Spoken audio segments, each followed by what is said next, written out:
In 2014, a cadre of daring entrepreneurs led by the athlete Bulgarian Gerasim Nikolov partnered with Kenyan investors to birth what will soon become a household obsession, SportPesa. It began not in a boardroom with champagne and handshakes, but in silence. No drum roll, no trumpet of destiny, just a shrewd, quietly calculated gamble on the very thing that binds millions of Kenyans every weekend: football and the ever-burning hunger for prosperity. SportPesa didn't come to sell dreams, they came to monetize them.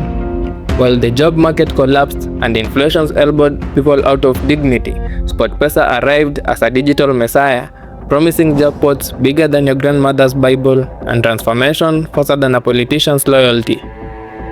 It was sleek, addictive, and seductive. Within months, the app spread like wildfire, a digital virus infecting every smartphone, whispered across matatus, lunch breaks, and barbershops. Betting ceased to be taboo. It became culture. A nation of analysts was born overnight. Suddenly, everyone was a football statistician. No degree, no problem. You just needed odds and a gut feeling. It wasn't just the middle class, Nairobi tech heads who were hooked. No, it was Kakamega, it was Githurai, it was Turkana. From the deepest village kiosk to the uptown office desk, everyone had a stake in the game. You hadn't lived until your grandmother asked if Chelsea was going to cover the spread.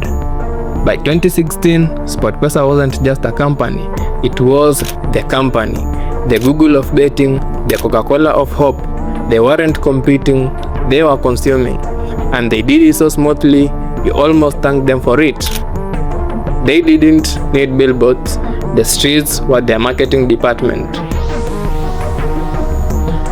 SportPesa was raking in close to $200 million annually, roughly 22 billion Kenyan shillings a year. That translates to about 1.83 billion Kenyan shillings per month, or a jaw-dropping 60 million shillings every single day. Let that marinate. That's more than some counties get in development funding in a single day. That's enough to fix roads, pay teachers, and still have change to build a stadium or two. And oh, the empire they built with that money, they weren't just counting coins, they were crafting kingdoms. They walked into the Kenyan football like royalty. AFC Leopards and Gor Mahia bowed at their feet. The Kenyan Premier League was put on financial life support and SportPesa supplied the oxygen. Then came the overseas conquests: Hull City, Everton. You think you're big in Nairobi? Try slapping your logo on Premier League jerseys. They weren't playing checkers. They were out here speedrunning chess. But it wasn't all football. No, SportPesa diversified like a savvy politician with multiple party affiliations.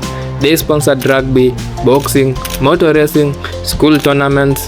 They built gyms, they paid salaries, they printed jerseys. They weren't just corporate sponsors. They were cultural architects. It reached a point where it felt like SportPesa was doing more for sports than the actual ministry. And with every jackpot winner holding up a giant cardboard check, they won not just brand loyalty, but spiritual devotion. The streets chanted their name, the youth prayed through their odds, but every empire has a crack, and soon the golden gates began to squeak.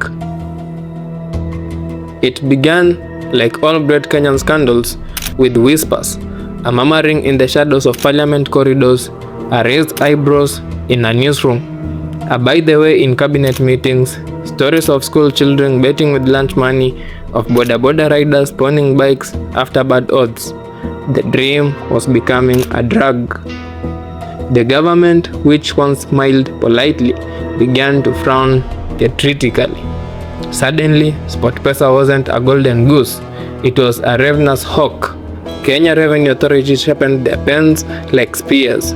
The betting control and licensing board, once meek as church mouse, suddenly roared like Simba. Questions began to echo. Were they paying taxes? Were they exploiting the vulnerable? Was this the capitalist dream or neocolonialism in an app? Accusations flew. Senators thundered. bishops condemned, newspapers had a field day. You could almost hear the sound of pitchforks being sharpened in government basements. And while SportPesa had always controlled the odds, this was one game they hadn't fixed. Taxes rained down like Judgment Day, heavy, brutal, suffocating. Operating licenses were revoked, the music stopped, and in 2019, the unthinkable happened. SportPesa, the undefeated champion of digital hustling, was banned. Not posts, not warned, banned, gone, disappeared like a jackpot you thought you had won but forgot to press confirm. What followed was eerie. One morning, the app worked, the next, it was dead air.